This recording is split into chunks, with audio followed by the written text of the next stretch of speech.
अस्सलाम वालेकुम dear parents, कैसे हैं आप। उम्मीद करती हूँ बिल्कुल खैरियत से होंगे। आज आपके बच्चे ने क्लास में उर्दू गिनती को सीखा है।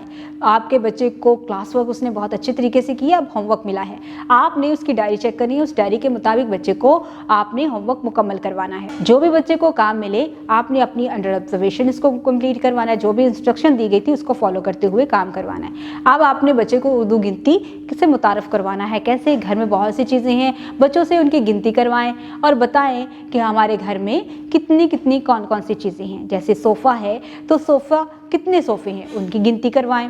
चम्मच हैं तो उनकी गिनती करवाएं, कितने चम्मच हैं। या इसके अलावा कितने कमरे हैं, आपके सहन में कितने गुलदान पड़े हुए हैं। ये सारी चीज़ों की गिनती जब आप बच्चों को करवा रहे होंगे उसमें आप उर्दू गिनती को भी उसके साथ बताएं कि उर्दू गिनती में बोला कैसे जाता है। फिर लिखी हुई उर्दू गिनती भी बच्चों की पहचान के लिए लेके आएँ और वहाँ पर आप फ्लैश कार्ड के ज़रिए, कार्ड के ज़रिए या खुद लिख के कागज़ के ऊपर बच्चों को बताएं कि ये उर्दू गिनती का कौन सा हिस्सा है। इस तरह से बच्चे बेहतर तरीके से उर्दू गिनती की पहचान करते हुए उसको पढ़ना और लिखना सीख सकते हैं। उम्मीद करती हूँ आपने आज की इस वीडियो से बहुत कुछ सीखा होगा। मज़ीद सीखने और जानने के लिए हमारे साथ रहिएगा। मिलते हैं अगली वीडियो में, तब तक के लिए अल्लाह हाफिज़।